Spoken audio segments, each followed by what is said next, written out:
ओम नमो भगवते वासुदेवाय। ओम नमो भगवते वासुदेवाय।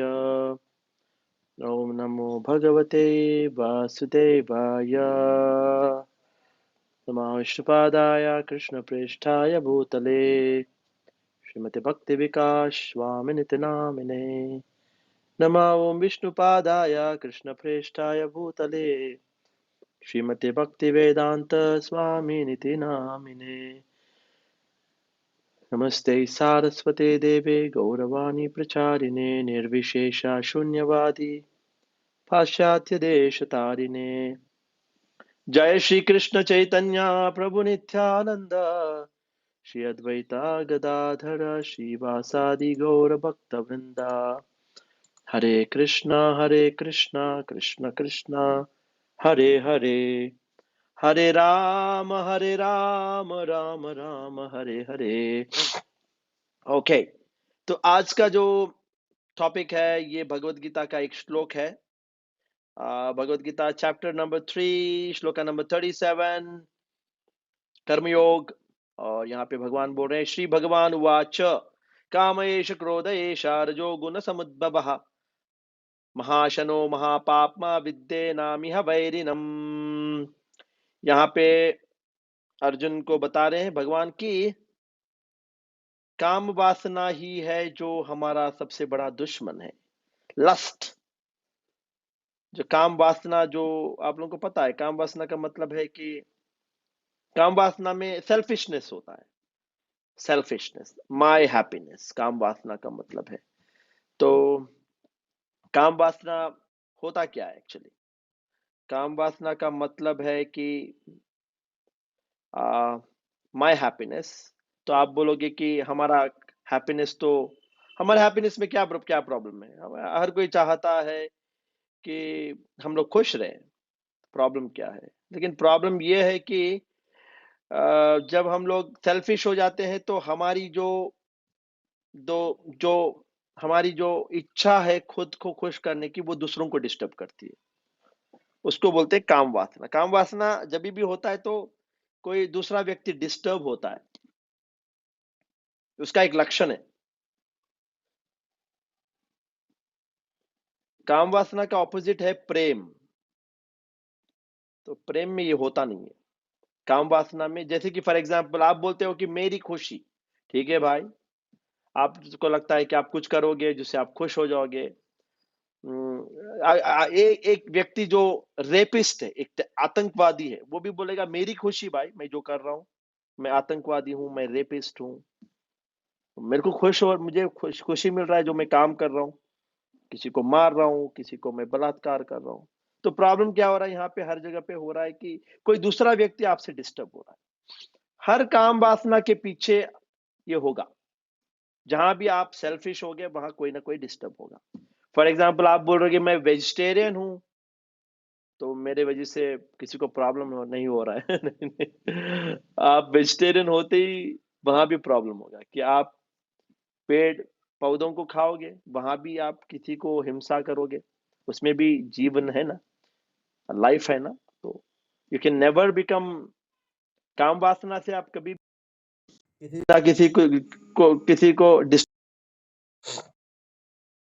तो वो उसका स्वभाव है। काम वासना का मतलब है for my selfishness, and ultimately आप कितना भी कोशिश कर लो, कहीं ना कोई डिस्टर्ब होगा। तो ये उसका प्रिंसिपल है, काम वासना का नेचर है। और एक प्रिंसिपल है, आज मैं थोड़ा सा आपको बताऊंगा कि काम वासना को कैसे हम लोग समझे, इसका जो डेफिनेशन क्या है, किस तरह से होता है, थोड़ा सा एनालिसिस करते हैं। यहाँ पे भगवान बोल रहे हैं कि ये सबसे बड़ा दुश्मन है। तो काम वासना को अगर समझने की कोशिश करेंगे तो आप उसको 4 लेवल्स में समझ सकते हो। डिफरेंट लेवल्स में होता है काम वासना। थोड़ा सा स्टार्टिंग लेवल में वो हल्का फुल्का होता है, it's not very serious, but there are काम वासना in a real sense it is very bad for a soul. For a soul it is bad. तो पहला चीज क्या है काम वासना? अगर आप समझने की कोशिश करोगे, जिसको हम लोग लस्ट बोलते हैं, सेल्फिशनेस बोलते हैं काम वासना को, अपना खुशी, तो पहला जो काम वासना है, पहला लेवल में क्या होता है, ये एक इच्छा है। हम एंजॉय करना चाहते हैं वो इच्छा को, और लेकिन वो जो चीज है जिसको एंजॉय करना चाहते हैं वो आपकी नहीं है। यू आर नॉट ओनर, ना ही आप उस खुशी के लिए हकदार हो। आपको कोई हक नहीं है उस चीज को एंजॉय करने का, लेकिन उसको एंजॉय करना चाहते हो। जैसे कि फॉर एग्जांपल आप कहीं पे बाहर गए, आपने देखा दुकान में कोई कुछ बेच रहा है, खाने की चीजें, लड्डू बेच रहा है, तो आपने देखा कि हाँ मुझे इसको एंजॉय करना है। तो आपके अंदर इच्छा है कि उसको एंजॉय कर, लड्डू खाना है मुझे, लेकिन आपकी चीज है ही नहीं पहले तो आप ऐसे चीज को इच्छा कर रहे हो जो आपकी नहीं है। तो ये गलत इच्छा है, आप ना ही इसके मालिक हो। तो ये पहला, you can say this as first definition of काम वासना। You are not entitled but you are desiring। तो हमारी है तो हम लोग एंजॉय कर सकते हैं ना, हमारी नहीं है तो कैसे एंजॉय कर सकते हैं? तो ये पहला स्तर का काम वासना है। सेकंड वन है कि ये एक ऐसी इच्छा है जहां पे आप किसी चीज को एंजॉय करना चाहते हैं, वो आपकी चीज है, आप you are the owner of it, but आपकी कैपेसिटी के बियॉन्ड है उसको एंजॉय करना। आप उसको एंजॉय करना, लेकिन आप में उसको एंजॉय करने की कैपेसिटी नहीं है। जैसे कि मैंने पहले लेक्चर में एक बार बता, ईशावास्यम प्रिंसिपल में भी, एनीथिंग बियॉन्ड योर कैपेसिटी, आप किसी चीज को एंजॉय करना चाहते, हालांकि वो आपका है। जैसे कि आप दुकान में गए और आपने गुलाब जामुन खरीद लिया, 5 किलो खरीद लिया, आप आके घर पे रखे, क्या आप एंजॉय कर सकते हो कि 5 किलो गुलाब जामुन को अकेले? नहीं कर सकते। आपकी जो बॉडी और माइंड अलाउ नहीं करेगा। हालांकि वो आपका चीज है, आपने उसको खरीदा है, ठीक है ना। ये दूसरा है।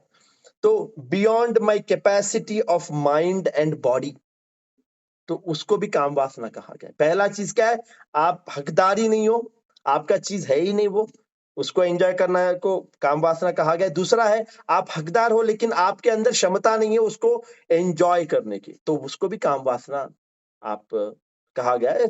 सेकंड लेवल है, दूसरे डिफरेंट लेवल्स में काम वासना। और तीसरा है कि हमें इच्छा है किसी चीज को एंजॉय करने की, लेकिन उसको जो एंजॉय करना है वो धर्म के प्रिंसिपल के बियॉन्ड नहीं करना चाहिए। धर्म के प्रिंसिपल के बियॉन्ड, क्योंकि अपना बॉडी माइंड है और फिर उसके अलावा धर्म भी है जो आपको गाइड करता है ह्यूमन लाइफ में। तो धर्म क्या आपको अलाउ करता है किसी चीज को इच्छा करके भोगने की? अगर आप धर्म के बियॉन्ड जाते हैं, धर्म को ब्रेक करके उसको एंजॉय करने की कोशिश करते, तो फिर वो भी काम वासना है। धर्म के अंदर आप एंजॉय करना चाहते हो तो that is not a problem, that is not kama, that is your need. धर्म अलाउ कर रहा है आपको। जैसे कि फॉर एग्जाम्पल कभी शादी होता है तो पिता अपनी बेटी को दान में देता है, क्या क्या बोलते हैं उसको, पिता अपने बेटी को कन्या दान में देता है, एंड जो शादी करता है वो उसको एक्सेप्ट करता है, वो कन्या को एक्सेप्ट करता है कि वो प्रॉमिस लेता है। एट द सेम टाइम जो शादी होता है तो आप देखते हो कि धर्मेचा कामेचा अर्थेचा नातिचरामी, ऐसे बोलते हैं वो टाइम पे, धर्मेचा अर्थेचा कामेचा नातिचरामी। इसका मतलब है मैं आपकी बेटी को एक्सेप्ट कर रहा हूं और मैं उसको धर्म से बाहर, धर्म अर्थ काम के प्रिंसिपल्स के बाहर, उसके विरुद्ध में उसको मैं अनुभव नहीं करूंगा।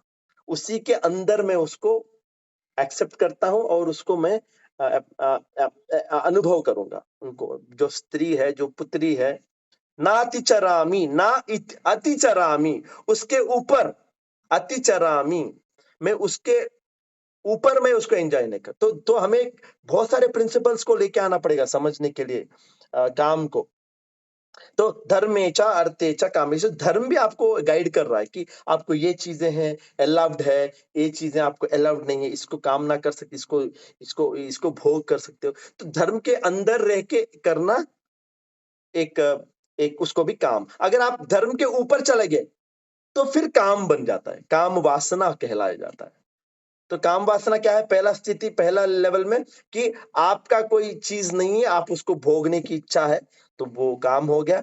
और दूसरा लेवल में क्या है? काम जो आपकी क्षमता से ऊपर आप भोग करने की कोशिश कर रहे हो, हालांकि वो चीज आपका है, उसको भी काम कहा गया। और तीसरा है धर्म के अगेंस्ट जब आप जाते हो, धर्म को ब्रेक करके किसी चीज को आप एंजॉय करने की कोशिश करते हो, तो फिर उसको भी काम वासना कहा गया है। और लास्ट एंड फाइनल सबसे बड़ा काम वासना है कि आप भगवान कृष्ण की संतुष्टि के विरुद्ध आपकी जो खुशी है वो भगवान से इंडिपेंडेंट है। भगवान कृष्ण की जो सुख से आप सोचते हो कि मैं अलग हूं और मैं अलग भोगूंगा, वो भी काम, वो सबसे बड़ा काम वासना है हमारा। हम चाहते हैं कि हम इंडिपेंडेंट है, यही तो हमारा सबसे बड़ा द्वेष है भगवान से हमारे। और द्वेष के कारण हम लोग चाहते हैं कि हम लोग भगवान बन जाए, हम लोग भगवान की तरह नियंत्रण करें, हम लोग भगवान की तरह इस संसार को, संसार हमारा, हम मालिक है, हम लोग सोचते हैं कि हम मालिक है, हम नियंत्रण करते हैं और हम लोग भोग करना चाहते हैं किसे? स्वतंत्र रूप से भगवान से अलग होके। हम लोग सिर्फ भगवान से अलग हो ही नहीं सकते। जीवेरे स्वरूप है नित्य कृष्ण दास, हम लोग सर्वेंट है। अगर आपने ये बुला दिया और आप अपने मालिक को छोड़ के आप स्वतंत्र रूप से भोग करना चाहते, वो सबसे बड़ी काम वासना है, वो सबसे बड़ा काम वासना है। ये हमारा सबसे बड़ा दुश्मन है। काम एषा क्रोध एषा रजोगुण समुद्भवः महाशनो महापविद्धेनामिह भैरिनम। तो काम वासना जब आती है तो फिर हम लोग को पता नहीं चलता है कि काम वासना है, क्योंकि हमारा बुद्धि ढक जाता है काम वासना। हमारा जो ब्रेन है, जो मेमोरी है और हमारी जो इंटेलिजेंस को कवर करता है काम वासना। इसलिए आप देखते हो कि कई बार आप कुछ काम करते हो और फंस जाते हो, आपको दुख मिलता है, फिर भी आप उसी को करते रहते हो क्योंकि काम वासना क्या करता है? आपको, आपके बुद्धि को ढक देता है। आपका जो अनुभव था पहले, फॉर एग्जाम्पल आपने बहुत सारे गोलगप्पे खा लिए, ओवर ईटिंग कर दिया, आप जाके कहीं पे कुछ खा लिया आपने, ओ खाऊंगा खाऊं, आपने कैपेसिटी से ऊपर, अपने अधिकार के ऊपर खा लिया और आपका पेट खराब हो गया और आपने सोचा कि मैं कभी नहीं खाऊंगा, लेकिन फिर आप 10 दिन के बाद फिर जाके खाओगे। आपने कैसे बुला दिया? आपको तो गलत एक्सपीरियंस हुआ था, फिर आप वही गलती क्यों कर रहे हो? क्योंकि गलती इसलिए कर रहे हो क्योंकि काम वासना क्या करती है? हमारी बुद्धि, हमारे इंटेलिजेंस को ढक देती है। परिणाम जो आएंगे, आए थे पहले गलत करने से, वो परिणामों को ढक देती है। आपको याद ही नहीं है कि आपने कभी दुख का अनुभव किया ये करके, आपको याददाश्त को कवर कर देती है। आप भूल जाते हो क्या परिणाम थे गलत करने के, और फिर वही काम करते हो, फिर फंस जाते हो। बार-बार हम लोग भूल जाते हैं काम वासना के कारण। तो काम वासना क्या करती है? हमें ढकती है। तो हमें समझना है प्रिंसिपल्स को। भगवान यहाँ पे बता रहे हैं कि काम एषा क्रोध एषा।